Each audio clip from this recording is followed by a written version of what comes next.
آمین یا رب العالمین۔ قابل احترام معزز خواتین اسلام، کل الحمدللہ ہم نے سورۃ المائدہ کا مطالعہ مکمل کیا تھا۔ آج جو قرآن مجید کی ترتیب کے اعتبار سے چھٹی صورت ہے وہ ہے سورۃ الانعام۔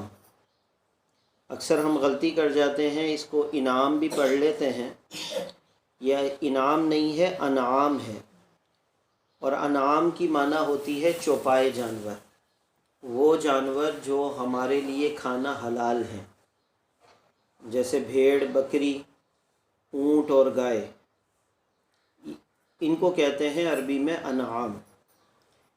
اس سورت کی 165 آیات ہیں اور 20 رکوع پر یہ مشتمل ہے۔ اللہ رب العالمین نے یہ جو سورت نازل فرمائی، یہ مکے کے بالکل آخری دور میں جو ہے یہ سورت نازل ہوئی ہے، اور ایک ساتھ مکمل سورت نازل ہوئی۔ 165 آیات ایک ساتھ نازل ہوئیں، اور حضرت اسماء بنت یزید جو بعد میں مسلمان ہو گئی تھیں اور مکے میں نبی صلی اللہ علیہ وسلم سے ملاقات کے لیے آئی تھیں، وہ کہتی ہیں کہ نبی مہربان صلی اللہ علیہ وسلم اس وقت جو ہے اونٹنی پر سوار تھے جب یہ سورت نازل ہوئی، اور آپ صلی اللہ علیہ وسلم جب یہ سورت نازل ہو رہی تھی ایسا محسوس ہو رہا تھا کہ شاید اونٹنی کی ہڈیاں ٹوٹ جائیں، اتنا وزن تھا ان آیات میں اور اس سورت میں کہ جو نبی مہربان صلی اللہ علیہ وسلم نے امت کے لیے برداشت کیا۔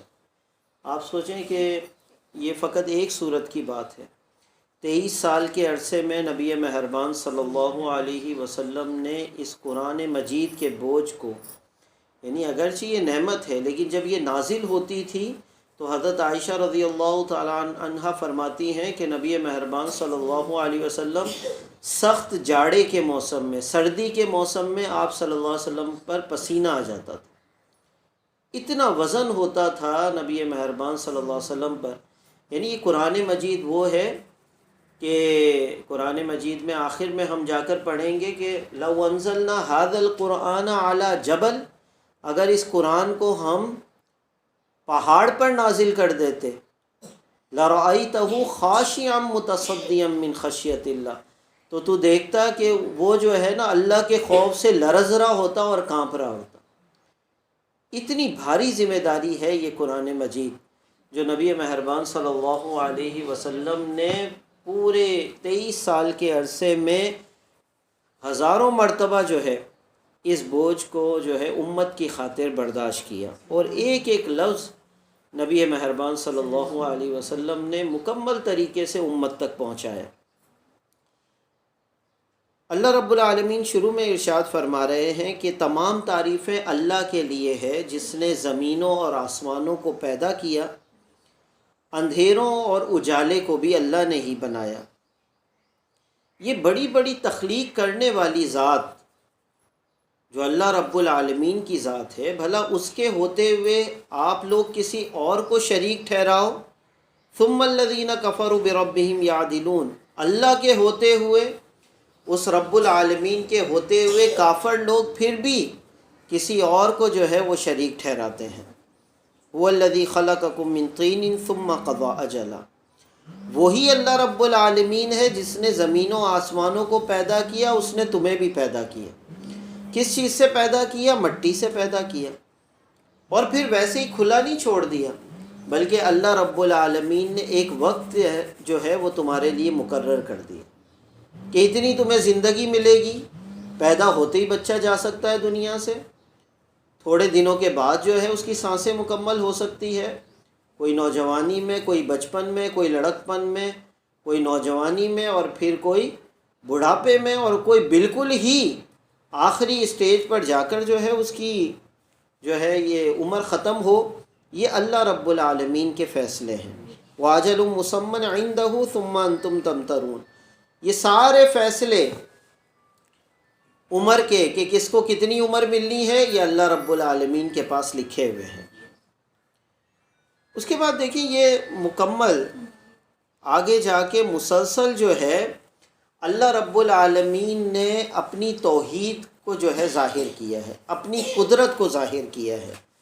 جس طریقے سے اللہ نے جو ہے زمینوں اور آسمانوں کو پیدا کیا، ویسے ہی اللہ رب العالمین نے ہمارے لیے دنیا میں نہروں کو بہایا، اسی طریقے سے اللہ نے بارشوں کو مسلسل برسایا، اسی طریقے سے کبھی کسی امت کو جب چاہا ہلاک کر دیا ان کی غلطیوں کی وجہ سے، اور اللہ نے دوسری امت کو جو ہے لا کر کھڑا کر دیا۔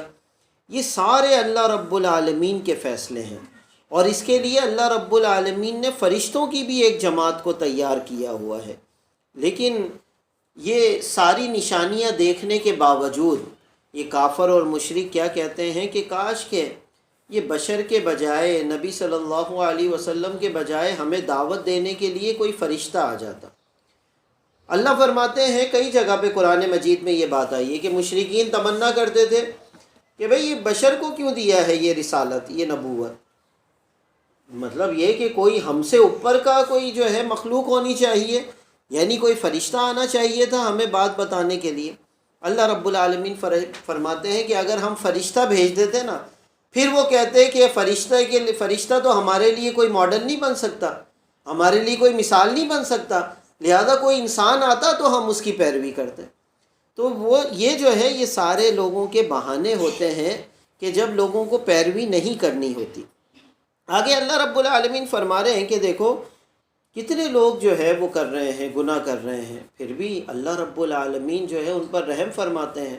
میں نے کل آپ کو بتایا تھا کہ ایک گھر کا مالک وہ کبھی بھی نہیں چاہے گا کہ اس کی بادشاہت میں، اس کی ملکیت میں کوئی اور شریک ہو جائے، اس کے علاوہ کوئی اور جو ہے اپنا حکم اس کے گھر میں چلا رہا ہو، بلکہ وہ چاہے گا کہ میرے ہی حکم سے، میری ہی مرضی کے مطابق پورے گھر کا ماحول چلنا چاہیے۔ تو وہ جو اللہ رب العالمین نے زمین کو پیدا کیا، اس کے مقابلے میں ہم زمین پر اپنی مرضی چلاتے ہیں، کافر لوگ اپنی مرضی چلا رہے ہیں، لیکن اس کے باوجود اللہ رب العالمین جو ہے سب کو عطا کر رہا ہے۔ یہ وجہ کیا ہے اس کی؟ قُلْ لِلَّهِ كَتَبَ عَلَى نَفْسِهِ الرَّحْمَةِ، اس وجہ سے کہ اللہ نے اپنے اوپر رحمت کو لازم کر لیا۔ نبی صلی اللہ علیہ وسلم نے فرمایا کہ اللہ رب العالمین نے جب ساری چیزیں پیدا کی نا، تو رحمت کو بھی پیدا کیا اور رحمت کے 100 ٹکڑے کر دی، اس میں سے ایک ٹکڑا رحمت کا فقط وہ زمین پر نازل کر دیا۔ اس ایک رحمت کے ٹکڑے کی وجہ سے ماں اپنے بچوں پر رحم کرتی ہے، یعنی ساری مخلوقات میں کوئی فائدہ ہو نہ ہو ماں کو سامنے، لیکن ماں اپنے بچوں پر رحم کرتی ہے۔ دوسرے ایک دوسرے پر انسان رحم کرتے ہیں، یہ فقط کس کی وجہ سے ہے؟ رحمت کے ایک ٹکڑے کی وجہ سے، اور باقی 99 ٹکڑے نبی صلی اللہ علیہ وسلم نے فرمایا اللہ رب العالمین نے اپنے پاس رکھ لیے ہیں تاکہ وہ اپنی مخلوق پر رحم کر سکیں۔ اس وجہ سے ایک مرتبہ کیا ہوا کہ ایک جنگ کے موقع پر نبی مہربان صلی اللہ علیہ وسلم صحابہ کے ساتھ جو ہے چل رہے تھے، جنگ جو ہے مکمل ہو چکی تھی۔ اچانک ایک خاتون کو دیکھا کہ وہ جو ہے کبھی ادھر سے ادھر بھاگ رہی ہے، کبھی ادھر سے ادھر بھاگتی ہے اور اپنے بچے کو پکار رہی ہے۔ اچانک اس کو جو ہے کہیں پر اپنا بچہ جو ہے وہ نظر آیا، اور اس نے اس بچے کو اٹھایا اور اپنے گلے سے جو ہے اپنے سینے سے اس بچے کو لگا لیا۔ تو نبی صلی اللہ علیہ وسلم نے صحابہ سے پوچھا کیا خیال ہے، یہ ماں اپنے بچے کو آگ میں پھینک دے گی؟ صحابہ حیران ہو گئے، انہوں نے کہا یا رسول اللہ صلی اللہ علیہ وسلم، جو ماں اپنے بچے کے لیے اتنا تڑپ رہی ہو، بھلا کیسے ممکن ہے کہ وہ اپنے بچے کو آگ میں پھینک دے؟ ایسا تو ممکن ہی نہیں ہے۔ نبی مہربان صلی اللہ علیہ وسلم نے ارشاد فرمایا اللہ تبارک و تعالیٰ اپنی مخلوق پر، انسانوں پر ایسی 70 ماؤں سے زیادہ محبت کرتا ہے۔ تو کیا اللہ چاہے گا کہ اپنی مخلوق کو جو ہے آگ کے اندر ڈال دے، جہنم کے اندر چلا دے؟ نہیں، اللہ رب العالمین تو پھر بہانے دیتا ہے۔ اللہ چاہتا ہے کہ کبھی رمضان کی ایک گھڑی کے موقع پر 1000 مہینوں کا ثواب دے دے اپنے بندے کو ایک رات کے بدلے میں، کبھی چھوٹی سی نیکی کی اس کی 700 گنا دے دے، کبھی روزہ رکھ لیا تو پیمانے ہٹا کر اپنی شان کے مطابق عطا کر دے۔ تو یہ جو ہے نا، یہ اللہ رب العالمین کے بہانے ہیں کہ اللہ تعالیٰ چھوٹی چھوٹی نیکیوں پر پھر اللہ تعالیٰ چاہتا ہے کہ میرا بندہ جو ہے کسی طرح پاک صاف ہو کر میرے پاس آ جائے. تو یہ جو ہے نا کتب علی نفسہ الرحمہ، اللہ نے اپنے اوپر رحمت کو لازم کر لیا ہے کہ اللہ رب العالمین لازمی رحمت فرماتے ہیں. لَيَجْمَعَنَّكُمْ إِلَىٰ يَوْمِ الْقِيَامَةِ لَا رَيْبَ فِيهِ.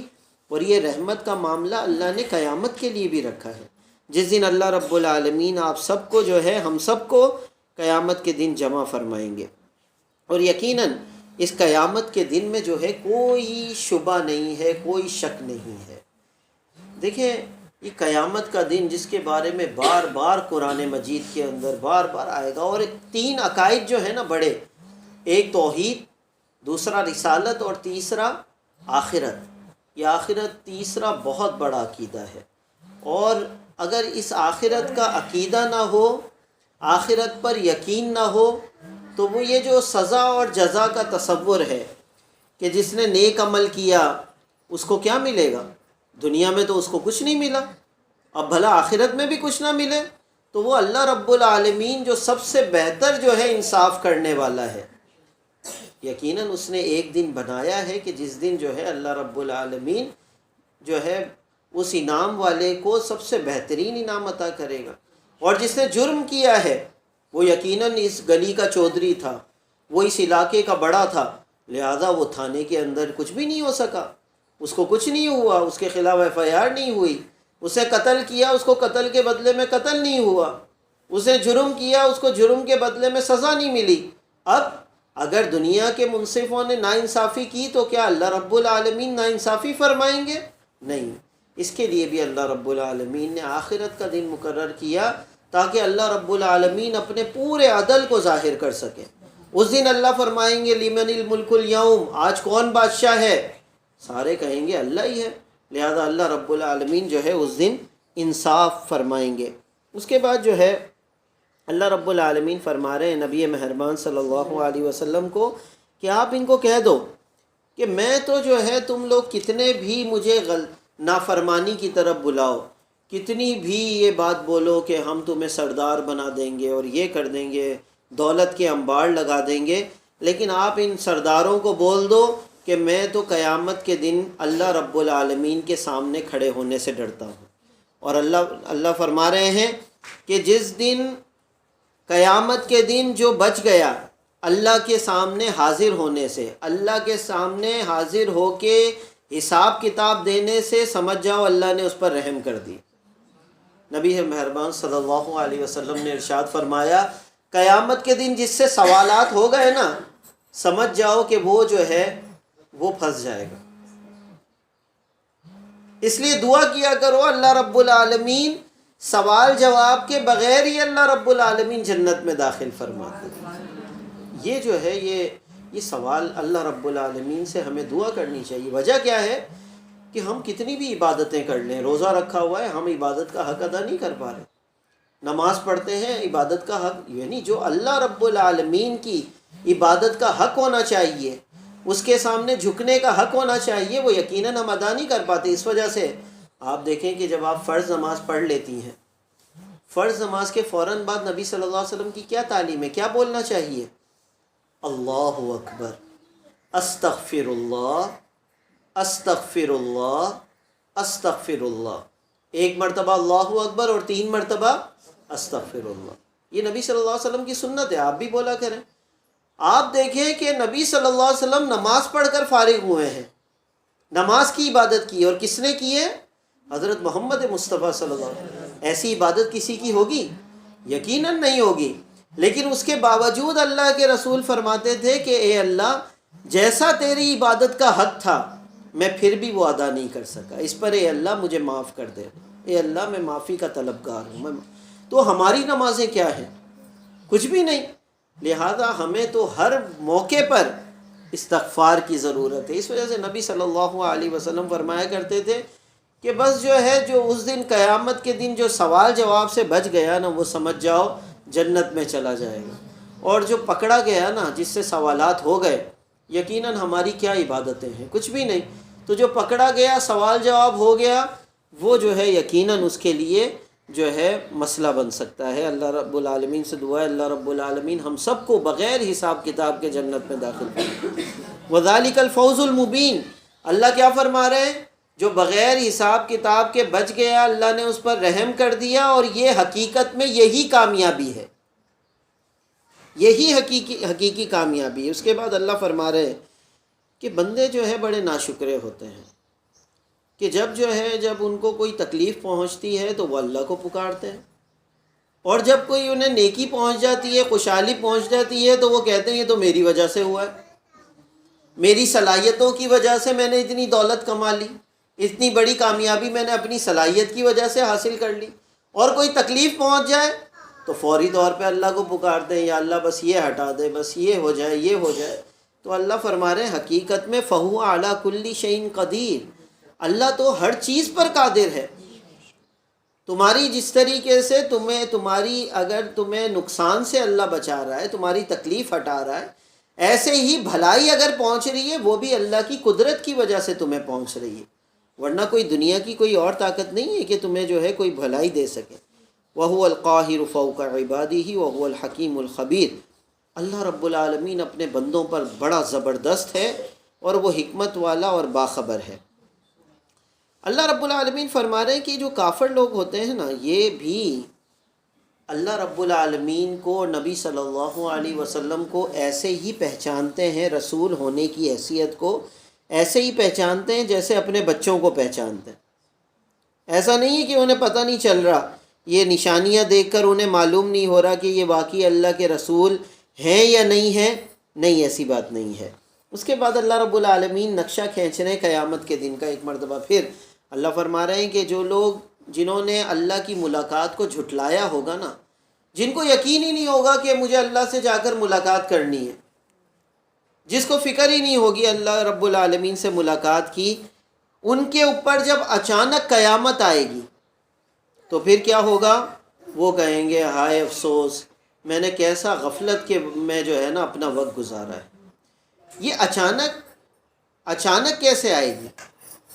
نہیں، بلکہ یہ جو قیامت ہے نا، حقیقت میں نبی مہربان صلی اللہ علیہ وسلم نے ارشاد فرمایا من مات فقد قامت قیامت، جس کے اوپر موت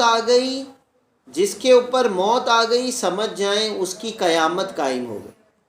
آپ کو موت کے بعد کوئی اور تیاری کا موقع ملے گا؟ نہیں ملے گا۔ اس کا مطلب کیا ہوا؟ قیامت تک جو ہے آپ نے اگر قیامت کی تیاری کرنی ہے تو موت تک ہی کرنی ہے۔ جس پر موت آ گئی اس کی قیامت قائم ہو گئی، لہذا قیامت کے انتظار کی ضرورت نہیں ہے۔ ہم کئی مرتبہ نشانیاں ڈھونڈ رہے ہوتے ہیں، امام مہدی کا ظہور ہونے والا ہے یا کچھ اور ہونے والا ہے، دیگر نشانیاں آنے والی ہیں، وہ اپنے وقت پر آ جائیں گی۔ آپ کی اگر موت آ گئی تو سمجھ جائیں آپ کی قیامت کیا ہو گئی؟ وہ قائم ہو گئی۔ لہذا اس سے پہلے کہ ہم افسوس کریں، قالوا یا حسرتنا علی ما فرطنا فیہا، ہائے افسوس یہ کیا کر دیا ہم نے، غفلت میں وقت گزار دیا، کاش کہ جو ہے ہم کیا کرتے، ہوش و حواس میں جو ہے وقت گزار دیتے۔ اس وجہ سے حضرت علی رضی اللہ تعالیٰ عنہ فرمایا کرتے تھے کہ لوگو آج تم سوئے ہوئے ہو، اور جب تم مر جاؤ گے، تمہارے اوپر موت آئے گی تو تم جاگ جاؤ گے۔ کیا مطلب ہے اس کا؟ کہ ابھی تو ہم غفلت میں ہیں، جیسی موت آئے گی ہماری آنکھیں کھل جائیں گی کہ ہائے ہم نے افسوس جو ہے ہم نے غفلت کے میں جو ہے وقت گزار دیا۔ اسی طریقے سے اللہ رب العالمین فرما رہے ہیں کہ جو پچھلی امتیں تھیں نا، وہ بھی اپنی غلطیوں کی وجہ سے کیا کیا اللہ رب العالمین نے، ان کو تکلیفوں کے ذریعے جو ہے ان کو عذاب میں مبتلا کیا، نقصانات دیے، لعلہم یتضرعون۔ مقصد کیا ہوتا ہے؟ اللہ تعالیٰ ہمیں بیماری دیتا ہے، اللہ تبارک و تعالیٰ کبھی کوئی چھوٹی موٹی آزمائش بھیج دیتا ہے، کبھی کوئی عذاب کی صورت آ جاتی ہے۔ ہوتا کیا ہے؟ مقصد کیا ہوتا ہے؟ تاکہ میرے بندے گڑ گڑانے لگ جائیں میرے سامنے۔ اللہ کو یہ ادا بڑی پسند ہے کہ بندے مجھے بھولیں نہیں، بس ہر وقت گڑ گڑاتے رہیں۔ بڑا بھی یہی چاہتا ہے نا کہ وہ اپنے آپ کو بڑا چاہتا ہے کہ جو میرے بچے ہیں وہ اپنے آپ کو بچے سمجھ کے رکھیں، وہ مجھ سے مانگیں کچھ نہ کچھ۔ اگر جس دن جو ہے بچے مانگنا ختم کر دیں، جھکنا ختم کر دیں، تو بڑوں کو جو ہے نا یہ بات بڑی ناگوار لگتی ہے۔ اللہ رب العالمین بھی یہی چاہتے ہیں کہ بندے میرے سامنے جو ہے گڑ گڑاتے رہیں۔ ابھی کچھ دن پہلے ایک ویڈیو دیکھ رہے تھے، یہ جو زلزلہ آیا اس میں جو ہے بڑی وائرل ہوئی ہوگی وہ ویڈیو یقیناً، وہ خاتون جو ہے وہ کہہ رہی ہے کہ میں جو ہے بڑا اچھا سانگ چلانے والی ہوں، کسی کے لیے فیوریٹ سانگ چلانے والی ہوں، اچانک زلزلہ آ گیا۔ وہ جو سانگ چلانے کی باتیں تھی، وہ جو اچانک وہ خاتون یا اللہ رحم فرما، یا اللہ رحم فرما۔ میں سب اپنے آڈینس کو کہتی ہوں کہ لا الہ الا اللہ کا ورد کریں، کلمہ طیبہ کا ورد کریں۔ یہ اللہ چاہتے ہیں، یہ جو بندہ اچانک دور ہو گیا، یہ جو اللہ کی بندی تھی یہ اچانک دور ہو گئی، یہ کس کے اندر جو ہے مبتلا ہو گئی تھی؟ اللہ نے ایک تھوڑا سا جو ہے بندوں کو جھٹکا دیا تاکہ بندے جو ہے فوری طور پر میری طرف لپک کر آئیں، یاد آ جائے کہ اللہ رب العالمین کے ہاتھ میں ہی سب کچھ ہے۔ یعنی سائنس نے آج بڑی ترقی کی ہے، ہمیں سائنس نے یہ بھی بتایا کہ کس وجہ سے زلزلے آتے ہیں، لاوے پکتے ہیں، پہاڑ کے نیچے یہ ہو جاتا ہے، وہ ہو جاتا ہے۔ لیکن جب زلزلہ آتا ہے نا، کسی کو یہ چیز یاد نہیں ہوتی، سب کو ایک بات یاد ہوتی ہے، یا اللہ رحم فرما دے، اے اللہ تیرے ہاتھ میں ہے، یا اللہ رحم فرما دے۔ ہر کوئی اللہ رب العالمین کو یاد کر رہا ہوتا ہے، یہاں تک کہ جو نہیں مانتے، جو کافر ہوتے ہیں، وہ بھی کسی سپر نیچرل جو ہے ذات کو پکار رہے ہوتے ہیں، اپنے اپنے نام لے لے کر پکار رہے ہوتے ہیں، لیکن انہیں پتہ ہوتا ہے کوئی نہ کوئی ذات موجود ہے جی وہ اس پورے سسٹم کو چلا رہی ہے، جو سائنس سے آگے کی چیز ہے۔ اس کے بعد جو ہے اللہ رب العالمین فرما رہے ہیں کہ دیکھو کئی مرتبہ ہم جو ہے نا شخصیات کی طرف لپکتے ہیں، شخصیات سے مانگنا شروع کر دیتے ہیں۔ کبھی کبھار ہمارے ذہن میں یہ ہوتا ہے کہ جناب ہم جو ہے وسیلہ بنا رہے ہیں اور یہ کر رہے ہیں، وہ کر رہے ہیں۔ اللہ رب العالمین نے سورۃ البقرہ میں ہم پڑھ کر آئے ہیں، اللہ فرماتے ہیں انی قریب، تم پکارو میں تمہارے کیا ہوں، بالکل میں تو تمہارے شہرک سے زیادہ قریب۔ جب تم بات کرتے ہو تو دو فرشتے ہیں، وہ ایک ایک بات، ایک ایک لفظ جو ہے وہ مجھ تک پہنچاتے ہیں۔ ان اللہ علیم بذات الصدور، اللہ رب العالمین جو دل میں کھٹکا ہوتا ہے اللہ رب العالمین اس کو بھی جانتے ہیں۔ تو اللہ رب العالمین فرما رہے ہیں کہ انہیں بتاؤ اے اللہ کے رسول صلی اللہ علیہ وسلم، قل لا اقول لکم عندی خزائن اللہ ولا اعلم الغیب ولا اقول لکم انی ملک ان اتبع الا ما یوحی الی قل هل یستوی الاعمی والبصیر افلا تتفکرون۔ اللہ فرما رہے ہیں نبی مہربان صلی اللہ علیہ وسلم، اے اللہ کے رسول ان لوگوں کو کہہ دو کہ میرے پاس اللہ کے خزانے نہیں ہیں کہ جب چاہوں میں تمہیں نکال کر جو ہے دے دوں۔ یعنی کفار کہتے تھے ذرا اس پہاڑ کو سونے کا بنا کر دکھاؤ، یہاں سے جو ہے سونا نکال کر دکھاؤ اور یہ کر کے دکھاؤ، اگر تم واقعی اللہ کے جو ہے وہ ہو، جو ہے برگزیدہ بندے ہو اور جو ہے رسول ہو۔ اللہ کے رسول صلی اللہ علیہ وسلم نے فرمایا یہ میرے اختیار میں نہیں ہے، یہ معجزے دکھانا کس کے اختیار میں ہے؟ اللہ رب العالمین۔ ولا عالم الغیب، اور اے اللہ کے رسول انہیں بتا دو کہ میں غیب کو بھی نہیں جانتا، میں وہی بات جانتا ہوں جو اللہ رب العالمین مجھے بتاتے ہیں۔ ورنہ نبی مہربان صلی اللہ علیہ وسلم کے ہاتھ میں خود بذات خود غیب کا علم، وہ نبی صلی اللہ علیہ وسلم نے کبھی اس بات کا دعویٰ نہیں کیا۔ اس وجہ سے آپ کو معلوم ہے کہ ایک مرتبہ سوال کیا مشرکین نے، آگے جا کر ہم پڑھیں گے 15ویں سپارے میں، 14ویں اور 15ویں سپارے میں، کہ مشرکین نے سوال کیا کہ یہ ذرا یہ بتائیں، تو نبی مہربان صلی اللہ علیہ وسلم نے فرمایا میں کل بتاؤں گا۔ جب یہ کہا اللہ رب العالمین کو اس بات سے جو ہے ناراضگی ہوئی، اور اس کے بعد اللہ رب العالمین نے نبی صلی اللہ علیہ وسلم کو فرمایا کہ آئندہ آپ جب بھی بولو کہ میں بتاؤں گا تو اس کے ساتھ کیا بولا کرو؟ انشاءاللہ۔ انشاءاللہ، اگر اللہ چاہے گا تو میں تمہیں کل انشاءاللہ بتا دوں گا۔ اس حوالے سے آپ دیکھیں نبی مہربان صلی اللہ علیہ وسلم کو بھی تلقین کی گئی۔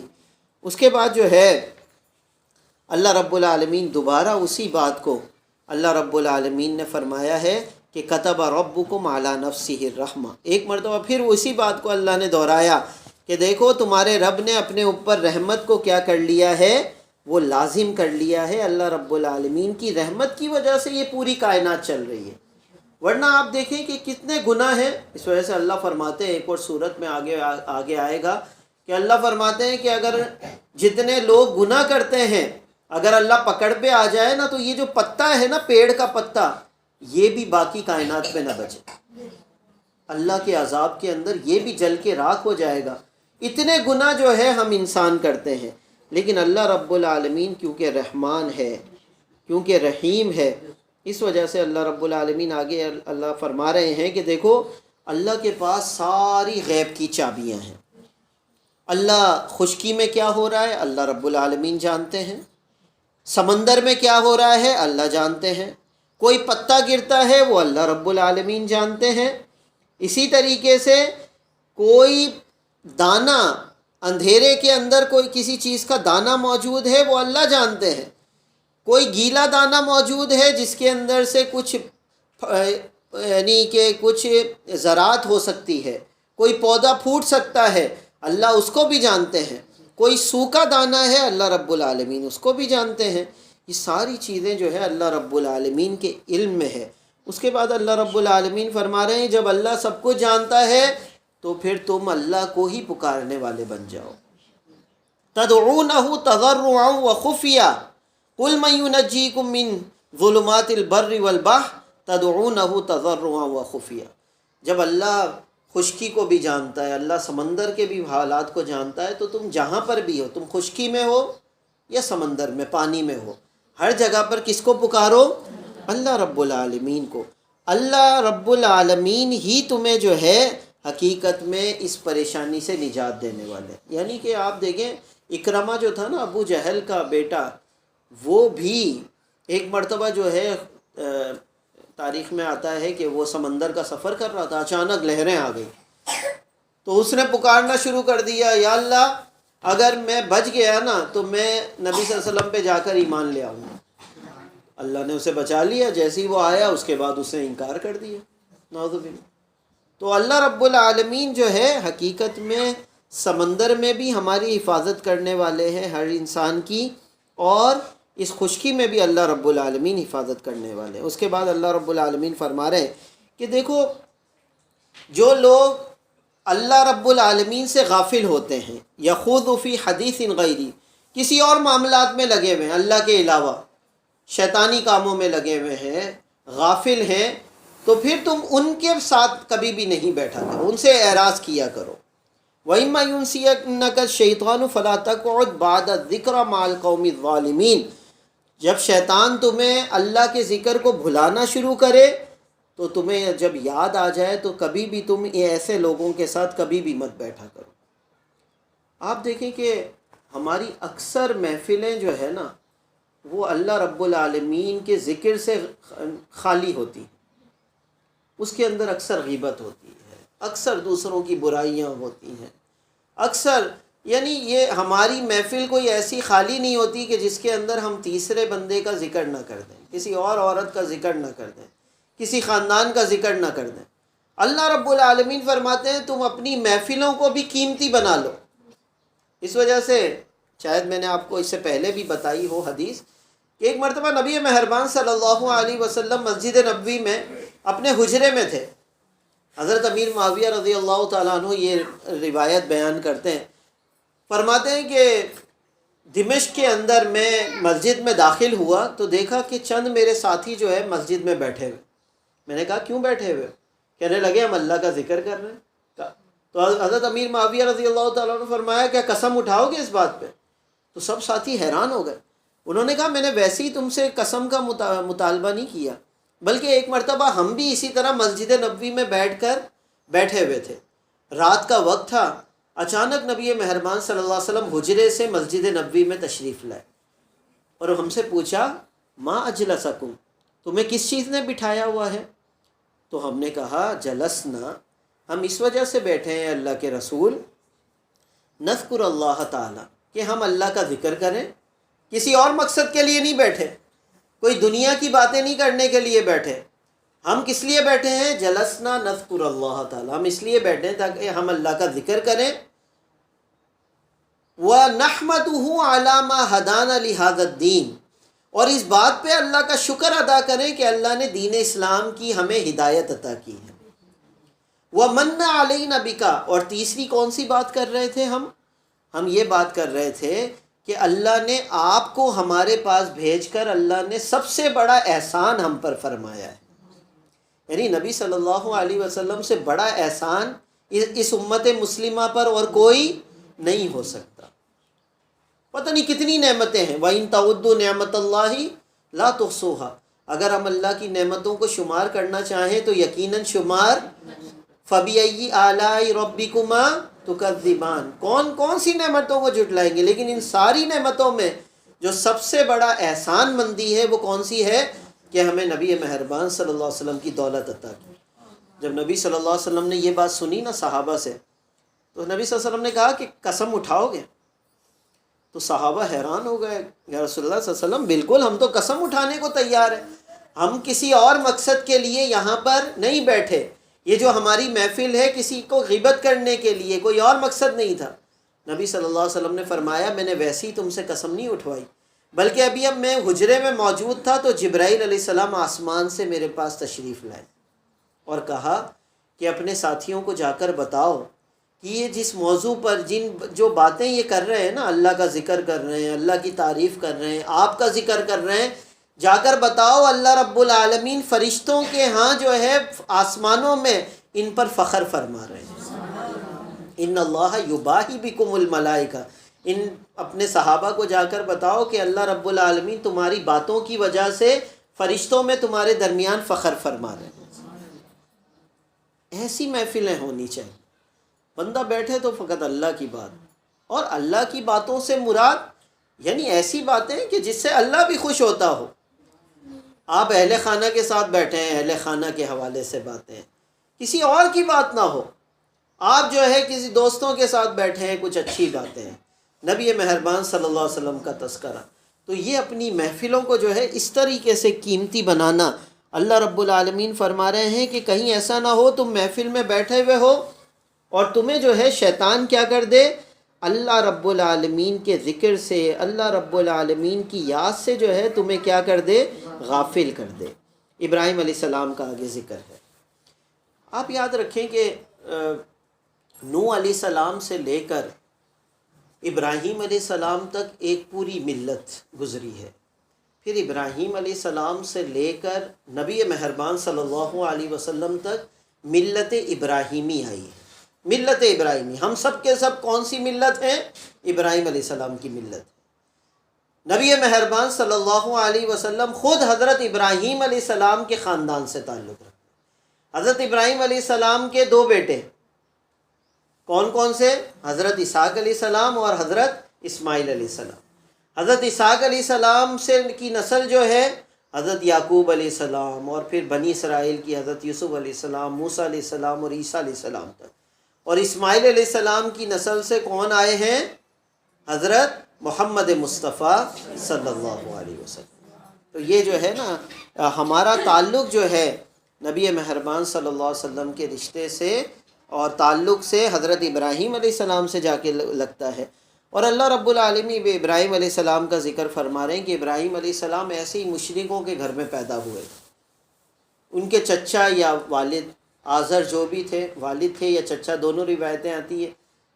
وہ خود جو ہے جو وہاں پہ بت کدا تھا، یعنی جہاں پہ بڑے بڑے بت رکھے ہوئے تھے، اس کے نگرانی کی ذمہ داری ان کے چچا کے پاس تھی، آزر کے پاس تھی. تو ایک دن جو ہے ابراہیم علیہ السلام نے اپنے چچا کو کہا یہ کیوں آپ لوگ جو ہے بتوں کی پوجا کرتے ہو؟ یہ بت تو نہ سنتے ہیں نہ بات کرتے ہیں، ہم ان کو کچھ دیتے ہیں تو کھاتے نہیں ہیں، ان کے اوپر اگر جو ہے مکھی بیٹھ جائے تو یہ اڑا نہیں سکتے. جب یہ مکھی اڑانے پہ قادر نہیں ہے تو ہماری مشکلات کو ختم کرنے پہ کیسے قادر ہوں گے؟ آپ کیوں پتھر سے مانگتے ہو؟ کیوں پتھر کے سامنے ہاتھ جوڑ کے کھڑے ہوتے ہو؟ تو میں تو جو ہے آپ کو اور آپ کی پوری قوم کو، ابراہیم علیہ السلام نے اپنے چچا کو کہا کہ گمراہ سمجھتا ہوں. آزر کو جو ہے اپنے جو ہے چچا کو اپنے بھتیجے پر بڑا غصہ آیا کہ یہ کیسی باتیں کر رہا ہے. اور اس کے بعد پھر پورا قصہ انشاءاللہ بعد کی صورتوں میں بھی آئے گا. لیکن یہاں پر جو بات بتانی ہے وہ یہ ہے کہ ابراہیم علیہ السلام نے اپنی قوم کو، اپنی ملت کو عقلی طور پر بھی ہمیں شعور دیا ہے کہ ہم کیسے اللہ رب العالمین کو پہچانیں. میں نے پہلے آپ کو بتایا تھا شروع میں کہ حضرت امام ابو حنیفہ رحمۃ اللہ علیہ فرمایا کرتے تھے کہ اگر اللہ رب العالمین کسی رسول کو نہ بھیجتے، کوئی کتاب نازل نہ فرماتے، پھر بھی پوری انسانیت پر یہ لازم تھا کہ وہ کائنات کی نشانیوں کو دیکھ کر اللہ رب العالمین پر کیا لے آئے؟ ایمان لے کر آ جائے۔ ابراہیم علیہ السلام نے یہی عقلی دلائل پیش کیے۔ کس طرح پیش کیے؟ کہ ایک دن ابراہیم علیہ السلام جا کے رات کو جو ہے کھڑے ہو گئے۔ ابراہیم علیہ السلام نے تارے کو دیکھا۔ ابراہیم علیہ السلام نے کہا کتنا جگمگ تارا ہے، یہ میرے خیال سے یہ میرا رب ہوگا۔ لیکن کیا ہوا کہ تھوڑی دیر کے بعد جیسے ہی چاند نکلا نا، تارا جو ہے وہ کیا ہو گیا؟ غائب ہو گیا، اس کی روشنی کم ہو گئی، اور چاند کی روشنی کیا ہو گئی؟ وہ تیز ہو گئی۔ تو ابراہیم علیہ السلام نے کہا جس کی روشنی کسی اور کے مقابلے میں کم ہو جائے وہ رب نہیں ہو سکتا۔ انہوں نے کہا، ابراہیم علیہ السلام نے جب چاند کو دیکھا تو کہا کہ میرے خیال سے یہ جو چمکتا ہوا چاند ہے، اور کتنا خوبصورت چاند ہے، یہ جو ہے میرا رب ہونا چاہیے۔ ابھی رات چل رہی تھی کہ اچانک صبح ہوئی اور کیا نکل آیا؟ سورج نکل آیا۔ اب سورج کے سامنے چاند، وہ تو کچھ بھی نہیں، وہ تو مدھم پڑ گیا، اس کے سامنے اس کی کوئی وقت نہیں رہی۔ تو ابراہیم علیہ السلام نے کہا یہ جو جس کی وقت جو ہے سورج کے سامنے نہ رہے، جو اپنا دفاع نہیں کر سکے اپنی روشنی کی، تو وہ میرا کیا کرے گا؟ لہذا یہ میرا رب چاند نہیں ہو سکتا۔ ہاں، یہ جو چمکتا ہوا سورج ہے، فلما رأى الشمس بازغۃ قال ھذا ربی ھذا اکبر، یہ جو ستارے سے بھی بڑا ہے، یہ تو چاند سے بھی بڑا ہے، اگر یہ سب سے بڑا ہے تو میرے خیال سے سورج ہی کیا ہوگا؟ میرا رب ہوگا۔ لیکن ابھی یہ مشرق سے طلوع ہوا تھا کہ شام ہوئی تو یہ کہاں چلا گیا؟ مغرب میں چلا گیا۔ تو ابراہیم علیہ السلام نے سوچا چلو دن کے وقت تو یہ میری حفاظت کر لیتا، اب جب رات ہو گئی تو یہ چلا گیا، تو اب میری کون حفاظت کرے گا؟ اس کا مطلب یہ ہوا یہ بھی سورج بھی میرا رب نہیں ہو سکتا۔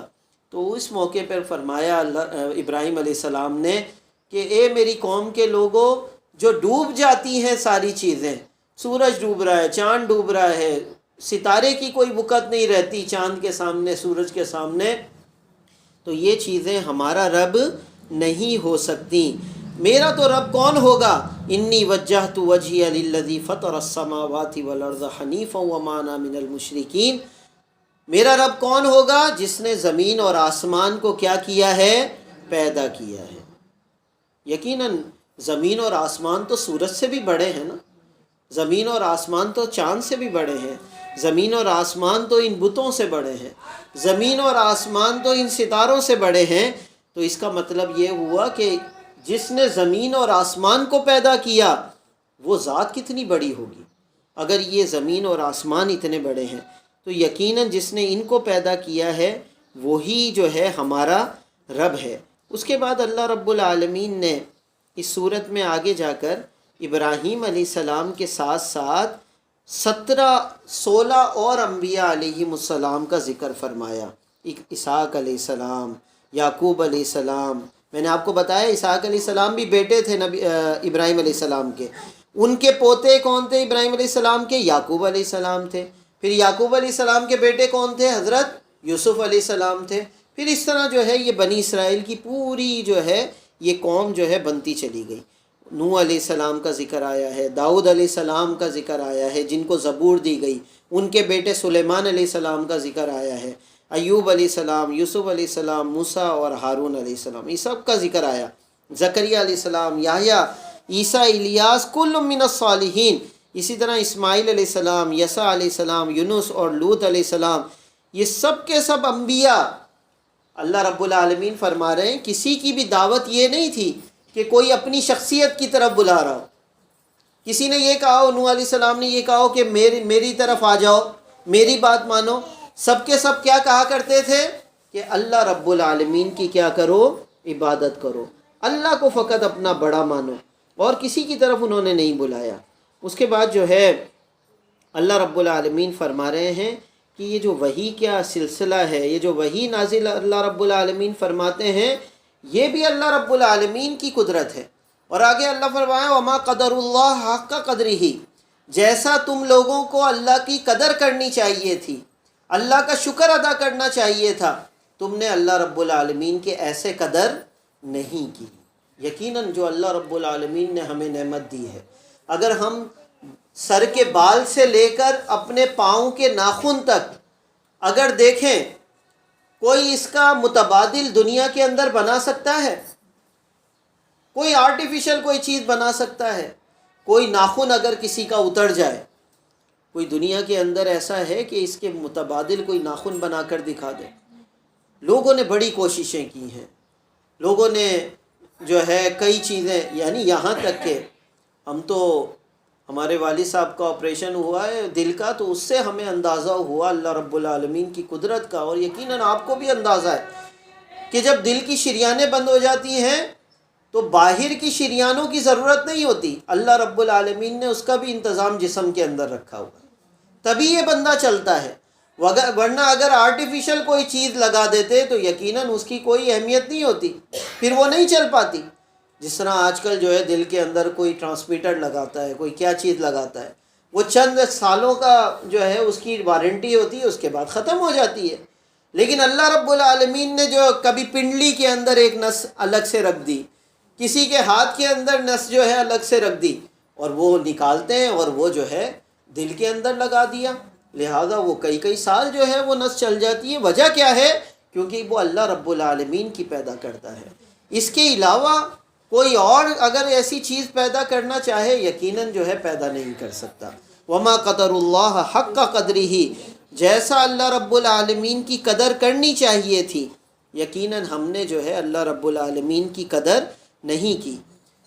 رمضان المبارک کے روزے کے حوالے سے جہاں پر ذکر آیا تھا، اللہ رب العالمین نے وہاں پر یہ بھی ارشاد فرمایا ہے وَلِتُكَبِّرُوا اللَّهَ عَلَى مَا هَدَاكُمْ وَلَعَلَّكُمْ تَشْكُرُونَ۔ اللہ چاہتے ہیں اس رمضان کے روزوں کے ذریعے، اس رمضان المبارک کے مہینے میں تم جس طرح اللہ کو اپنا بڑا بناتے ہو، اللہ اکبر کے کہنے پر تم سب کچھ چھوڑ دیتے ہو، اللہ اکبر کے کہنے پر تم اپنے اوپر جو ہے سب کچھ کھول لیتے ہو، افطار کر لیتے ہو، ایسے ہی اللہ رب العالمین کے تم شکر گزار بندے بھی بن جاؤ، شکر کرنے والے، اللہ کی قدر کرنے والے۔ آپ یقین رکھیں کہ کچھ بھی نہ ہو دنیا میں، لیکن آپ کے پاس جو قیمتی چیزیں آپ کے جسم میں موجود ہیں، اس جیسی قیمتی چیز دنیا جو ہے ایک طرف ہو جائے، اس کی قیمت ادا نہیں کر سکتی۔ یہ آنکھ جو ہے نا، اس کی اتنی قیمت ہے، دنیا اس کی قیمت ادا نہیں کر سکتی۔ ایک چھوٹی چھوٹی چیز کی قیمت اللہ رب العالمین نے جو ہے بڑی قیمتی چیز بنائی ہے، اور اس کے متبادل آج تک دنیا جو ہے وہ نہیں بنا سکی۔ اس کے بعد جو ہے اللہ رب العالمین فرما رہے ہیں کہ دیکھو میں نے تمہیں ایک جان سے پیدا کیا، پھر ایک ٹھکانہ مستقل بنایا اور ایک ٹھکانہ جو ہے عارضی بنایا۔ دنیا کیا ہے؟ ہمارا عارضی ٹھکانہ ہے، اور جب ہم چلے جائیں گے اللہ کے پاس تو وہ ہمارا کیا ہے؟ مستقل ٹھکانہ ہوگا۔ اب کس کی فکر کرنی چاہیے؟ یہ ہمیں سوچنے کی ضرورت ہے۔ کرائے کے مکان میں جو ہے اپنی دولت کو لگا دیں، یا اپنی انویسٹمنٹ جو ہے اپنے اصل گھر پہ لگائیں، جو ہمارا مستقل گھر ہے۔ جو کرائے کے گھر میں لگائیں گے ایک دن واپس کر دیں گے، نقصان ہی نقصان۔ جو اپنا اصل گھر ہے اس کے اندر جو انویسٹ کریں گے یقیناً وہ بعد میں ہمارے کیا آنے والا ہے؟ کام آنے والا ہے۔ اللہ رب العالمین فرما رہے ہیں کہ دیکھو میں نے کیسے دانے سے کس طرح فصلیں اگا دی، حبا متراکبا، ایک دانہ ہوتا ہے اور کتنی فصلیں نکل جاتی ہیں اس سے۔ وَمِنَ النَّخْلِ مِن طَلْعِهَا كِنْوَانٌ دَانِيَةٌ وَجَنَّاتٍ مِّنْ أَعْنَابٍ وَالزَّيْتُونَ وَالرُّمَّانَ مُشْتَبِهًا وَغَيْرَ مُتَشَابِهٍ۔ اللہ فرما رہے ہیں ذرا دیکھو تو صحیح، کھجور کو دیکھو۔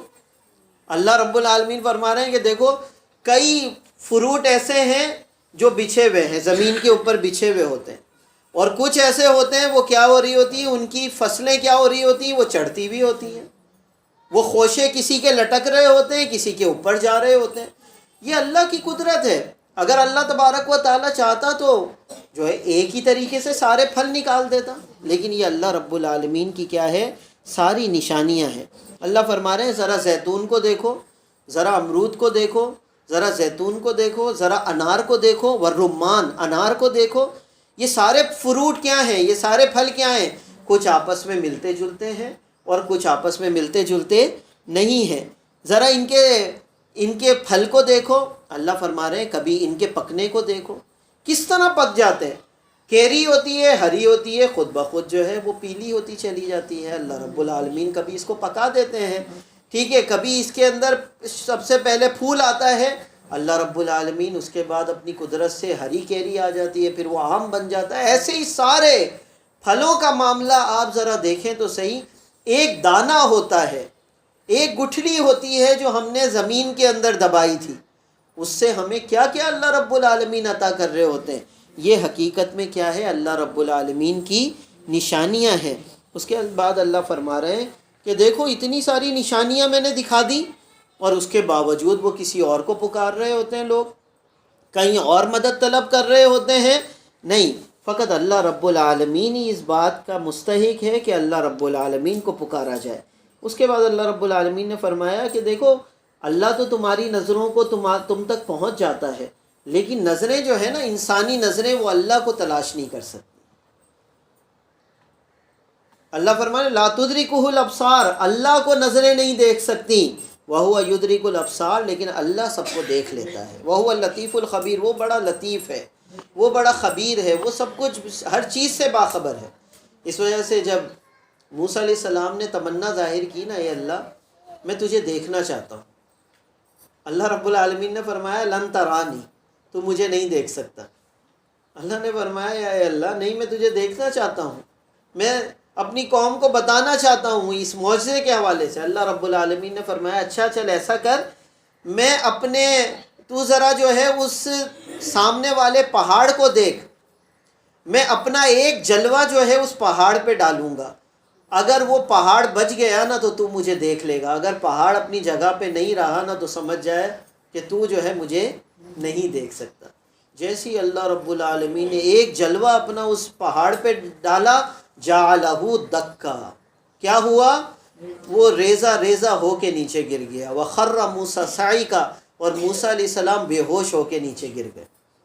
اور اس کے بعد جب ہوش آیا تو انہوں نے کہا اے اللہ واقعی تو لطیف اور خبیر ہے، تیری قدرت جو ہے بڑی عالی شان ہے، یقیناً ہم جو ہے تجھ تک نہیں پہنچ سکتے، ہماری آنکھیں وہ نہیں ہیں کہ تجھ تک جو ہے پہنچ سکے، لیکن اے اللہ وہو اللطیف الخبیر، اللہ رب العالمین سب کچھ دیکھنے والا ہے۔ اور یہ یقیناً ایک بہت بڑا معجزہ ہے نبی مہربان صلی اللہ علیہ وسلم کا، کہ معراج کی رات جو ہے نبی مہربان صلی اللہ علیہ وسلم نے اللہ رب العالمین سے جو ہے گفتگو فرمائی، یعنی بالکل قریب ہو کر، جہاں پر جبرائیل علیہ السلام کے پر جلتے تھے، اس سے آگے جا کے اللہ کے رسول صلی اللہ علیہ وسلم نے کیا فرمائی؟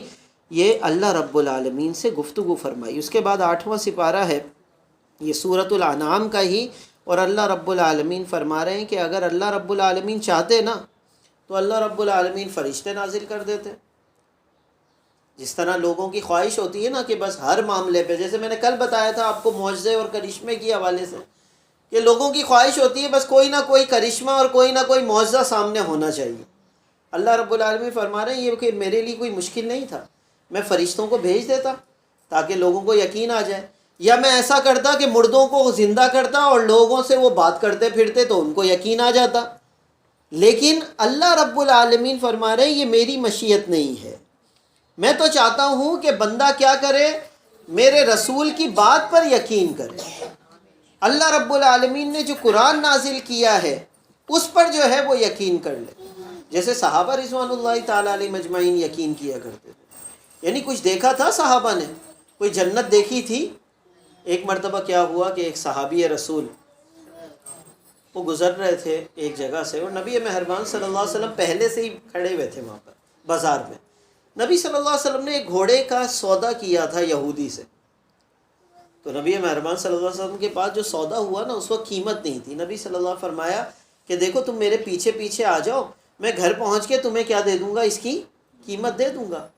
وہ کیا ہوا کہ وہ جب پیچھے پیچھے آ رہا تھا تو لوگوں نے کیا، جیسے ہمارے ہاں ہوتا ہے نا قربانی کا جانور لا رہے ہیں تو ہر کوئی قیمت پوچھ رہا ہوتا ہے اور کوئی نہ کوئی تجسس ہوتا ہے، تو ہر کوئی جو ہے اس سے قیمت پوچھنے لگا۔ تو اس کو کسی نے بڑی، نبی صلی اللہ علیہ وسلم سے جس بات پہ جس معاہدہ ہوا تھا اس سے زیادہ کسی نے قیمت بول دی، اس کو لالچ آئی اور اس نے کیا کر دیا، اس سے سودا کر دیا۔ جب نبی صلی اللہ علیہ وسلم پہنچے، نبی صلی اللہ علیہ وسلم فرمایا کہ بھائی اس گھوڑے کا سودا تو میں نے تمہارے ساتھ کیا تھا۔ تو اس یہودی نے کہا کہ گواہ لے آؤ، اگر واقعی تم سچے ہو تو میں تمہیں دے دوں گا۔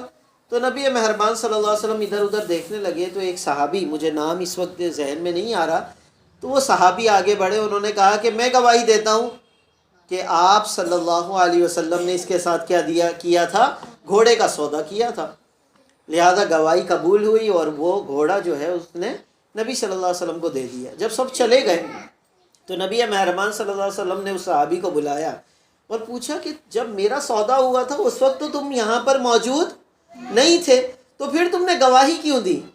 تو اس صحابی نے بڑی کام کی بات کی، کہا کہ اے اللہ کے رسول، کیا ہم نے جنت دیکھی تھی؟ آپ نے کہا جنت ہے، ہم ایمان لے آئے۔ اے اللہ کے رسول، ہم نے جہنم دیکھی تھی؟ آپ نے کہا جہنم موجود ہے گناہ گاروں کے لیے، ہم ایمان لے کر آ گئے۔ آپ نے جو کہا ہم ایمان لے کر آئے۔ بھلا یہ گھوڑا کیا چیز ہے جس کے بارے میں آپ کہیں کہ میں نے خریدا تھا اور میں گواہی نہ دوں؟ تو نبی صلی اللہ علیہ وسلم اتنا خوش ہوئے، فرمایا آج کے بعد ایک مرد ایک جو گواہی دیتا ہے اس کی گواہی ایک ہی قبول ہوتی ہے، ایک مرد کے برابر، لیکن تم جہاں پہ گواہی دو گے وہاں پہ 2 مردوں کی گواہی قبول ہوگی۔ تو یہ جو ہے نا، یعنی اللہ رب العالمین اس طرح چاہتے ہیں کہ بندہ جو ہے، جو بات سن لی نبی مہربان صلی اللہ علیہ وسلم کے زبان اطہر سے، قرآن مجید سے، اس بات پہ جو ہے بغیر معجزہ مانگے، بغیر کسی کرشمہ مانگے، جو ہے وہ کیا لے آئے؟ ایمان لے کر آ جائے۔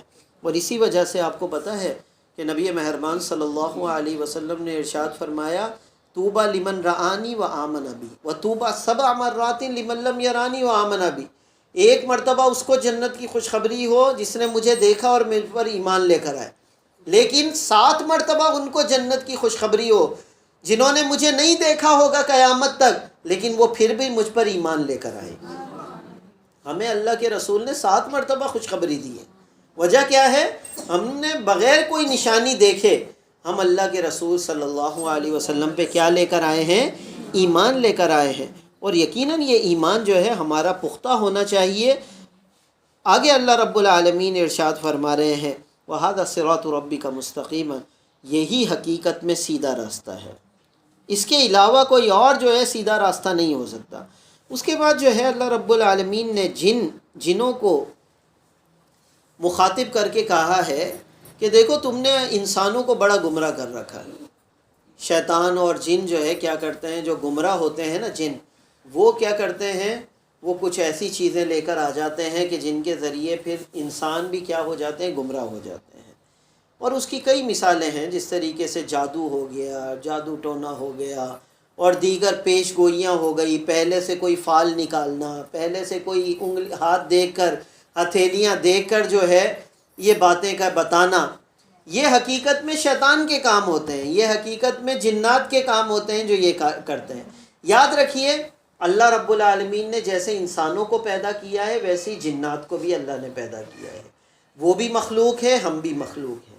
اللہ رب العالمین نے جیسے ہمیں کسی مقصد کے لیے پیدا کیا ہے، کس مقصد کے لیے؟ کہ ہم اللہ کی عبادت کریں، اسی طریقے سے جنوں کو جو پیدا کیا ہے اللہ رب العالمین نے، وہ بھی کس مقصد کے لیے پیدا کیا ہے؟ کہ وہ اللہ رب العالمین کی عبادت کریں۔ یاد رکھیے گا جنات کو ایسا کوئی تصرف نہیں ملتا، ایسا کوئی اختیار نہیں ملتا کہ جب وہ چاہیں جو ہے نا کسی کو تنگ کرتے پھریں، جب وہ چاہیں کوئی جو ہے مسائل پیدا کر دیں۔ یہ حقیقت میں، ورنہ ایسا ہوتا نا آج ہمارا پورا نظام درہم برہم ہو جاتا، ہم کوئی کام نہیں کر پاتے، کچھ بھی نہیں کر پاتے۔ لیکن حقیقت میں جب انسان ان کے اوپر تسلط کوشش کرتا ہے، جب غالب آنے کی کوشش کرتا ہے، ان کو اپنا محکوم بنانے کی کوشش کرتا ہے، تو پھر کیا ہوتا ہے؟ پھر فساد برپا ہوتا ہے، پھر وہ جو ہے انسان ان سے غلط کام لیتا ہے، پھر جادو کے کام لیے جاتے ہیں، پھر دیگر چیزیں لی جاتی ہیں۔ یہ کون کرواتے ہیں؟ جنات کرواتے ہیں۔ اللہ رب العالمین فرما رہے ہیں، یا معشر الجن والانس الم یاتکم رسل منکم یقصون علیکم آیاتی وینذرونکم لقاء یومکم ھذا، اے جنوں اور انسانوں، کیا اللہ رب العالمین کے تمہارے پاس رسول نہیں آئے جنہوں نے تمہیں میری نشانیاں بتائیں اور قیامت کے دن سے بھی ڈرایا؟ اگر آئے ہیں تو پھر جو ہے تمہیں تو دنیا کی زندگی تمہیں جو ہے دھوکے میں نہیں ڈالنا چاہیے تھا دنیا کی زندگی میں، بلکہ تمہارے پاس تو نشانیاں موجود تھی۔ پھر تمہیں تو کیا رہنا چاہیے تھا؟ ہدایت کے اوپر رہنا چاہیے تھا۔ اس وجہ سے یاد رکھیے گا، جنات کے پاس بھی رسول آئے ہیں، اور یہی رسول جیسے نبی مہربان صلی اللہ علیہ وسلم کی دعوت جو ہے فقط انسانوں کے لیے نہیں تھی، بلکہ کس کے لیے تھی؟ جنات کے لیے بھی تھی۔ اس وجہ سے آپ کے ہمارے پاس جو قرآن مجید ہے، اس میں ایک سورت کا نام کیا ہے؟ سورۃ الجن ہے۔ پورا کا پورا خطاب اس کے اندر جنات کے ساتھ ہے، اور نبی مہربان صلی اللہ علیہ وسلم کی ملاقاتیں ہوئی ہیں جنات کے ساتھ۔ پورا وفد جو ہے نبی صلی اللہ علیہ وسلم سے ملاقات کے لیے آیا تھا، نبی مہربان صلی اللہ علیہ وسلم سے دعوت سیکھ کر گیا، ایمان لے کر آیا، اور اس کے بعد جو ہے اپنے اپنے علاقوں کے اندر وہ چلے گئے۔ تو یہ جو ہے دیکھیں، یہ پورے کے پورے قبائل جس طرح انسانوں کے موجود ہیں، ایسے ہی جنات کے موجود ہوتے ہیں، لیکن اللہ رب العالمین نے کوئی خام خواہ میں تصرف نہیں دیا ہوا، یاد رکھیے گا، اختیار نہیں دیا ہوا کہ جب چاہیں وہ ہمیں جو ہے کبھی تنگ کرتے پھریں۔ اس کے بعد اللہ رب العالمین فرما رہے ہیں کہ اللہ کی ذات کون سی ذات ہے۔ ذرا اور نشانیاں سنیں کہ اللہ رب العالمین نے ایسے باغات پیدا کیے کہ جیسے میں نے پہلے بتایا، متراکبہ، اس کی فصلیں کیا ہوتی ہیں؟ اوپر چڑھ رہی ہوتی ہیں، وغیرہ معروشات، اور کچھ ایسی ہوتی ہیں جو زمین پر، جیسے یہ تربوز ہو گیا، خربوزہ ہو گیا، دیگر فروٹ ہو گئے، یہ کیسے ہیں؟ یہ زمین پر رکھے ہوئے فروٹ ہوتے ہیں، یہ غیر معروشات ہیں۔ اور جو اوپر چڑھتی ہوئی ہیں وہ اس کے علاوہ جو ہے جیسے درخت ہو گئے، دیگر یہ اوپر چڑھتے ہوئے جو ہے درخت ہوتے ہیں جن کے اوپر جو ہے ہمارے پھل جو ہے وہ لگ جاتے ہیں۔ والنخلا، اسی طرح کھجور کو آپ دیکھیں، والزرع، اور کھیتی کو دیکھیں کہ اللہ رب العالمین کس طریقے سے کھیتی کو اللہ رب العالمین اگا دیتے ہیں۔ مختلفاً اکلہ، ایک ہی زمین ہے، مثلا یہ پیچھے جو زمین ہے ہمارے، اس پہ ایک جو ہے نا سیزن میں 6 مہینے میں گندم لگتی ہے، اور اسی پہ ہی کیا لگ جائے گا دوسری مرتبہ؟ کوئی اور فصل لگ جائے گی، کوئی چاول لگا دیتا ہے، کوئی اور جو ہے باجرہ لگا دیتا ہے، کوئی جو ہے وہ جو صوف جو کاٹن جو ہوتی ہے وہ لگ جاتی ہے۔ یہ دیکھیں ایک ہی زمین ہے، اللہ رب العالمین ایک ہی زمین سے مختلف کھانے کی چیزیں جو ہے اللہ رب العالمین کیا پیدا کر دیتے ہیں؟ پیدا فرماتے ہیں۔ والزیتون والرمان، دوبارہ اللہ رب العالمین جو ہے وہی بات فرما رہے ہیں، کلوا من ثمرہ اذا اثمر وآتوا حقہ۔ لیکن یاد رکھو، جس کے پاس بھی زمین ہو نا، جب اس کی کٹائی ہو جائے تو وہ کیا کیا کرو؟ اس دن کٹائی کے دن اس کا حق ادا کر دیا کرو۔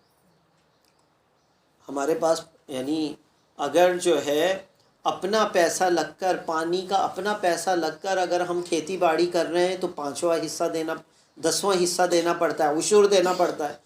اور اگر پہاڑوں پر سے کسی کی فصلیں جو ہے نا سیراب ہو رہی ہیں، مثلا کسی کے شمالی علاقہ جات میں جو ہے فصلیں ہیں، اور ان کے پاس پانی کہاں سے آتا ہے؟ اوپر سے آ رہا ہوتا ہے، ٹھیک ہے، یا نہر میں سے ڈائریکٹ آ رہا ہے، یا دریا میں سے ڈائریکٹ آ رہا ہے، ان کو کوئی ٹیوب ویل وغیرہ یا کچھ اور لگانے کی ضرورت نہیں ہے، تو ان کو 5واں حصہ دینا پڑتا ہے اپنی کٹائی کا۔ 5 حصے کریں گے فصل کے، 1 حصہ غریبوں کے لیے، اللہ کے لیے وقف کر دیں گے، غریبوں کو دے دیں گے۔ اور جن کا اپنا پیسہ لگتا ہے، مثلا ان کو ٹیوب ویل کھودنا پڑتا ہے، پانی کے لیے تگ و دو کرنی پڑتی ہے، سب کچھ کرنا پڑتا ہے، ان کو اپنی فصل میں سے 10واں حصہ دینا پڑے گا۔ 10واں حصہ یعنی اپنی فصل کے، اپنی کٹائی کے 10 حصے کریں گے، اس میں سے 1 حصہ غریبوں کے نام کر دیا جائے گا۔ اس کے بعد اللہ رب العالمین نے بتایا کہ دیکھو یہ جو نام ہے نا سورت کا، کیا نام رکھا گیا ہے؟ انعام۔ انعام کی معنی کیا بتائی میں نے؟ چوپائے جانور، جن کو ہم کھا سکتے ہیں، جو ہمارے لیے حلال جانور ہیں۔ وہ کتنے ہیں؟ 8 ہیں۔ ثمانیۃ ازواج، 8 جوڑے ہوتے ہیں یہ۔ ایک تو بھیڑوں کا جو ہے جوڑا ہو گیا، مینڈے کا جوڑا ہو گیا، دوسرا بکری کا جوڑا ہو گیا، تو یہ کتنے ہو گئے؟ 4 ہو گئے۔ اللہ فرما رہے ہیں نہ تو میں نے ان کی مؤنث کو حرام کیا ہے، نہ میں نے ان کے مذکر کو حرام کیا ہے، نہ ان کے اوپر جو چربی لگی ہوئی ہے اس کو اللہ نے حرام کیا ہے۔ پرانے زمانے جاہلیت میں لوگ کیا کیا کرتے تھے؟ کچھ چیزوں کو اپنی خواتین کے لیے خاص کر دیتے تھے، بھئی یہ تو فقط خواتین کھائیں گی، اور کچھ کو کیا کر لیتے تھے؟ مردوں کے لیے خاص کر دیتے کہ وہ فقط مرد کھائیں گے۔ تو پھر جو ہے اللہ رب العالمین فرما رہے ہیں کہ کوئی بھی چیز اللہ رب العالمین نے حرام نہیں کی۔ اسی طریقے سے اللہ رب العالمین فرما رہے ہیں کہ نہ اونٹوں کو میں نے حرام کیا ہے، نہ میں نے اسی طریقے سے گائے کو جو ہے حرام کیا ہے۔ یعنی یہ جو چوپائے جانور ہیں نا، اونٹ ہو گئے دو، یہ ہو گئے مذکر اور مؤنث، اور گائے کے مذکر اور مؤنث یہ کتنے ہو گئے؟ 8 جوڑے ہو گئے۔ بھینس حقیقت میں گائے کے اندر ہی شمار ہوتی ہے، وہ کوئی الگ جو ہے کوئی چیز نہیں ہے، لہٰذا یہ 8 جوڑے ہیں۔ اللہ رب العالمین فرما رہے ہیں نہ تو میں نے ان کا مذکر حرام کیا، نہ میں نے ان کا مادہ جو ہے کسی پر حرام کیا ہے۔ لوگ اپنی طرف سے گمان کر لیتے ہیں کہ یہ بتوں کے لیے ہو گئے، یہ اس کے لیے ہو گیا، اگر پہلے سال یہ پیدا ہو گیا تو یہ ہو گیا۔ یعنی اس وقت جو ہے نا لوگ اپنی طرف سے کہ اگر تیسرا بچہ اس اونٹنی کا پیدا ہوا تو تیسرا بتوں کے نام، یہ پیدا ہوا تو اس کے نام۔ خدا نہ خواستہ اگر ہمارے اندر بھی یہ اگر چیز موجود ہے کہ فلاں جو ہے مزارات کے لیے کوئی خاص کر دیا جائے یا اس کے لیے کر دیا جائے، یہ بالکل جو ہے یہ غلط چیز ہے، جس کے بارے میں اللہ رب العالمین نے کیا کیا ہے؟ منع فرمایا ہے اور حرام قرار دیا ہے۔ اس کے بعد اللہ رب العالمین فرما رہے ہیں یہ ساری چیزیں سننے کے بعد سنو وَأَنَّ هَذَا صِرَاطِي مُسْتَقِيمًا فَاتَّبِعُوهُ، بس یہی سیدھا رستہ ہے، میرا سیدھا رستہ ہے۔ اللہ رب العالمین فرما رہے ہیں اسی کی پیروی کرو، کہیں اور جانے کی ضرورت نہیں ہے۔ آخر میں اللہ رب العالمین ارشاد فرما رہے ہیں کہ من جاء بالحسنۃ فلہ عشر امثالہا، اللہ نے ایک پیمانہ بنایا ہے، اللہ نے ایک پیمانہ بنایا ہے نیکی کا بدلہ دینے کا اور برائی کا بدلہ دینے کا۔ کس طرح اللہ رب العالمین نے بتایا؟ شروع میں وہ قانون یاد رکھیے کہ اللہ رب العالمین نے کیا فرمایا؟ کتب علی نفسہ الرحمہ، اللہ نے اپنے اوپر کیا لازم کر دی ہے؟ رحمت لازم کر دی ہے۔ اس کے نتیجے میں اللہ رب العالمین کیا کرتے ہیں کہ جب بندہ برائی کا ارادہ کرتا ہے نا تو اللہ رب العالمین اس ارادے پر گناہ نہیں دیتے، نہیں لکھتے، لیکن بندہ جب کر لیتا ہے تو اللہ رب العالمین فقط ایک گناہ کا ایک ہی جو ہے اس کی برائی لکھی جاتی ہے۔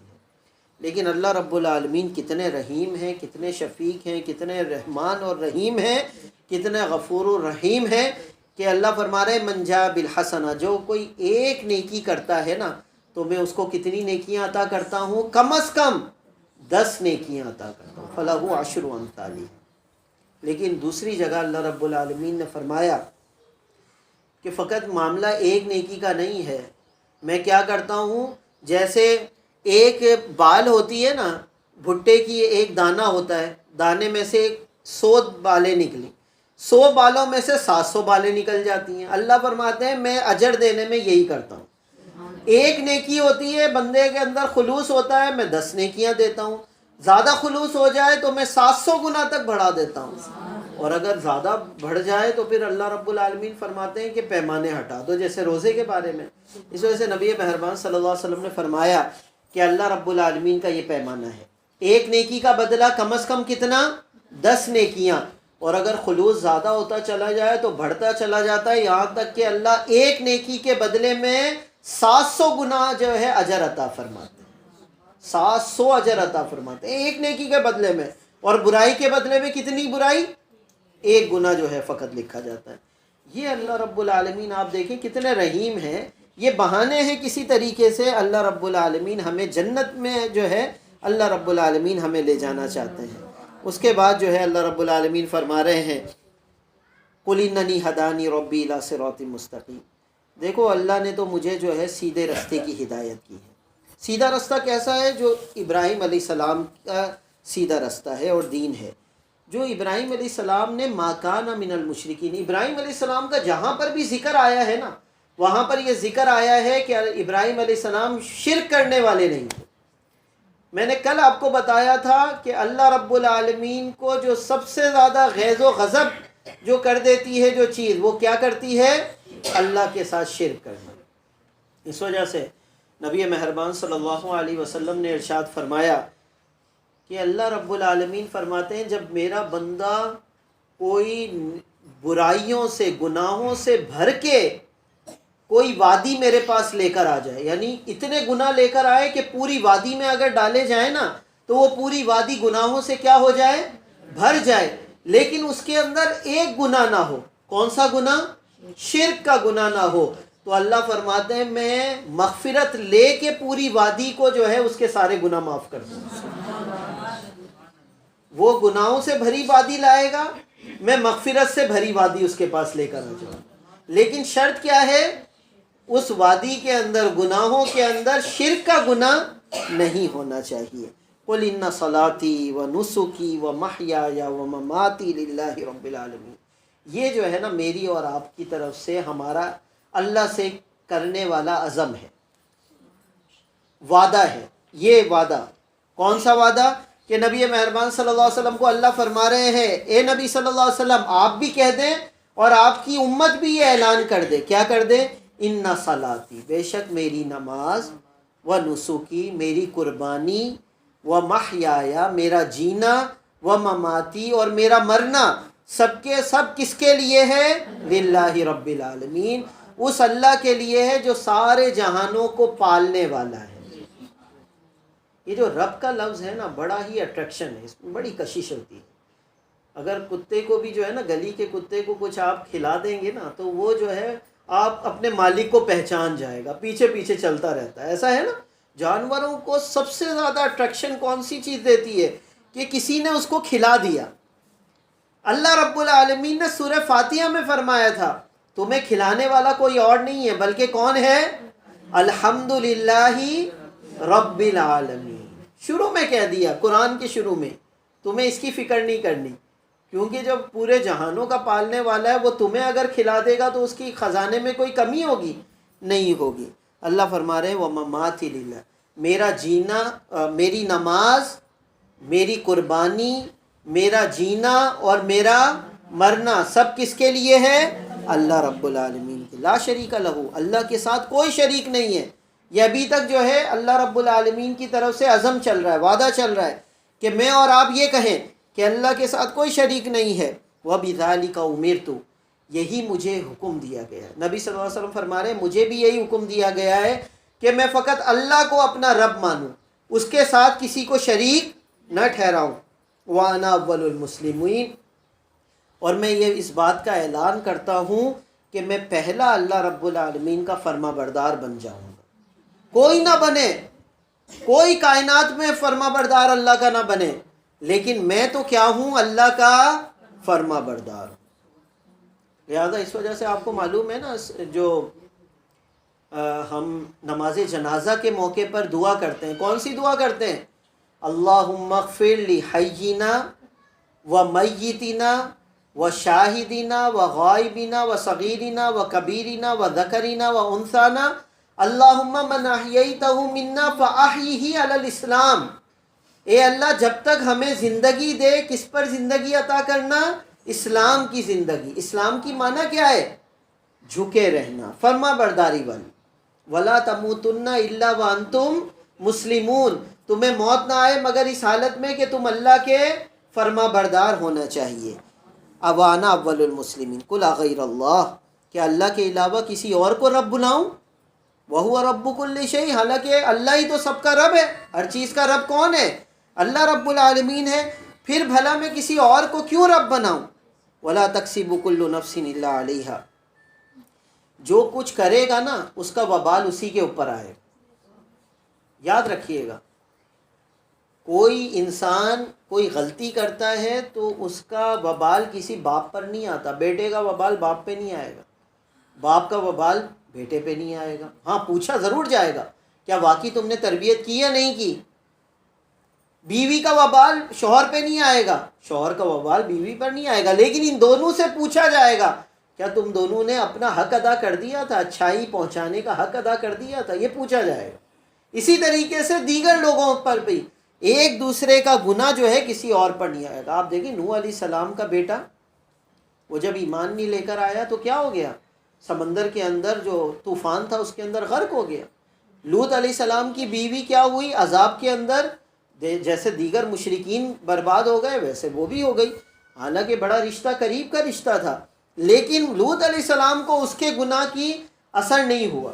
وجہ کیا ہے؟ لوط علیہ السلام نے تو اپنا کام کیا تھا، تبلیغ کی تھی. وَلَا تَزِرُ وَازِرَةٌ وِزْرَ أُخْرَىٰ، کوئی اور دوسرے کا بوجھ کبھی بھی نہیں اٹھائے گا. ثم إلى ربكم مرجعكم فينبئكم بما كنتم فيه تختلفون، اور پھر جو ہے اللہ رب العالمین کی طرف تمہیں لوٹ کر جانا ہے۔ اس بات سے ایک بات جو ہے واقعہ یاد آ رہا ہے، اس کے بعد ہم اپنی بات کو ختم کرتے ہیں۔ حضرت عمر رضی اللہ تعالیٰ عنہ اپنے دور خلافت میں جو ہے نا چکر لگاتے تھے۔ ایک مرتبہ چکر لگا رہے تھے، ایک جھونپڑی کے نظر آئی، وہاں سے بچوں کے رونے کی آواز آ رہی تھی۔ قریب پہنچے تو ایک خاتون جو ہے وہ کیا کر رہی، ہنڈیا کے اندر اور جو ہے چمچ چلا رہی، لیکن بچے جو ہے کافی دیر سے رو رہے۔ حضرت عمر رضی اللہ تعالیٰ عنہ نے بلایا، بھئی آپ اگر کچھ بنا رہی ہو تو بچوں کو کھلاتی کیوں نہیں ہو؟ خاتون رونے لگی، کہنے لگی کہ ہنڈیا میں کچھ ہو تو بچوں کو کھلاؤں نا، میں تو بچوں کو بہلانے کے لیے ویسے ہی ہنڈیا میں کیا کر رہی ہوں، چمچ چلا رہی ہوں۔ تو حضرت عمر رضی اللہ تعالیٰ عنہ نے فرمایا کہ تیرے پاس کچھ نہیں؟ کہا کہ بس کیا کریں، ہمارے جو خلیفہ ہے نا عمر، اس کو ہماری کوئی فکر ہی نہیں ہے۔ جب یہ کہا نا حضرت عمر رضی اللہ تعالیٰ عنہ کانپنے لگے اور بھاگتے ہوئے دوڑتے ہوئے اپنے غلام کے ساتھ بیت المال میں پہنچے، گندم لی، دیگر چیزیں لی اور اپنے کندھے پر اٹھا لی۔ غلام نے کہا کہ میں اٹھاتا ہوں۔ تو اس موقع پہ حضرت عمر رضی اللہ تعالیٰ عنہ نے یہ آیت پڑھی، وَلَا تَزِرُ وَازِرَةٌ وِزْرَ أُخْرَىٰ، کیا قیامت کے دن ایک غلام میرا بوجھ اٹھائے گا؟ غلام نے کہا نہیں، قیامت کے دن تو نہیں اٹھا سکوں گا۔ کہا اگر قیامت کے دن نہیں اٹھا سکے گا تو آج کے دن بھی مجھے اپنا بوجھ خود اٹھانے دے۔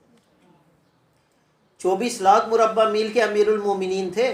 ہمارے یہاں تو چھوٹی سی اگر کوئی ملک کی وزارت مل جائے تو ہم نہ جانے کیا سمجھتے ہیں ہمارے لوگ۔ 24 لاکھ مربع میل مطلب مدینہ سے لے کر، مکے سے لے کر جنوبی افریقہ کے ساحلوں تک یہ پوری اسلامی خلافت تھی۔ مصر، شام، یہ سب کے سب حضرت عمر کے زیر نگیں تھے، اور وہ ایک عورت کے کہنے پر حضرت عمر رضی اللہ تعالیٰ عنہ ایسے کانپ رہے ہیں۔ پھر پہنچے حضرت عمر رضی اللہ تعالیٰ عنہ، اس خاتون کو یہ ساری چیزیں دی اور کہا کہ تم بنانا شروع کرو، اور بچوں کو کے ساتھ جو ہے وہ کھیلنا شروع کر دیا۔ کہتے ہیں غلام روایت کرتے ہیں کہ حضرت عمر رضی اللہ تعالیٰ عنہ بکری بن کر بچوں کو ہنسانا شروع کر دیا۔ تو غلام نے کہا امیر المومنین بس کریں، آپ کی شخصیت، آپ کا مرتبہ، یہ کیا کر رہے ہیں؟ حضرت عمر نے کہا آج جب تک اتنا نہ ہنسا لوں ان بچوں کو جتنا یہ میری وجہ سے روئے ہیں، تب تک میں بس کرنے والا نہیں۔ اور پھر کیا ہوا، جب کھانا کھا لیا انہوں نے، بچوں نے سو گئے بچے، تو حضرت عمر رضی اللہ تعالیٰ عنہ نے خاتون کو کہا، اے خاتون عمر کو معاف کر دے، عمر کو کیا کر دے، معاف کر دے، اس کو کیا پتا کہ جو ہے تیرے ساتھ یہ حال تھا۔ عورت نے کہا اگر اس کو نہیں پتا تو اسے تو پھر ہمارا خلیفہ بننا ہی نہیں چاہیے تھا، بلکہ تمہیں خلیفہ بننا چاہیے، تم جو ہے کتنا خیال رکھ رہے ہو ہمارا۔ تو حضرت عمر رضی اللہ تعالیٰ عنہ نے کہا، اور اس عورت نے کہا کل قیامت کے دن میں عمر کا جو ہے گریبان پکڑوں گی۔ حضرت عمر رضی اللہ تعالیٰ عنہ، غلام کہتے ہیں، بچوں کی طرح رونے لگے، بچوں کی طرح رونے لگے اور کہنے لگے عمر کو معاف کر دے، عمر کو معاف کر دے، آج جو بدلہ لینا ہے عمر سے لے لے، قیامت کے دن جو ہے عمر کو کچھ نہیں کہنا۔ تو عورت نے کہا تو کون ہے جو اتنا عمر کی طرفداری کر رہا ہے؟ تو حضرت عمر رضی اللہ تعالیٰ عنہ نے کہا کہ میں ہی تو وہ بدقسمت کون ہوں، عمر ہوں اور تمہارا خلیفہ ہوں، کہ جس کے بارے میں تو قیامت کے لیے کہہ رہی ہے کہ گریبان پکڑوں گی۔ تو حضرت اس خاتون نے کہا اگر تو ہی خلیفہ ہے تو یہ میری جو ہے بہت بڑی خوش قسمتی ہے۔ آپ دیکھیں کہ ایک عورت کے کہنے پر بچوں کی طرح وہ بلک بلک کر رو رہے تھے اور کہہ رہے تھے کہ عمر کو آج جو ہے جو بدلہ لینا ہے وہ لے لے، قیامت کے لیے جو ہے عمر کو کیا کر دے، معاف کر دے۔ یہ جو ہے کل قیامت کے دن یقیناً ہمارا کوئی بوجھ اٹھانے والا نہیں ہوگا، گناہوں کا بوجھ۔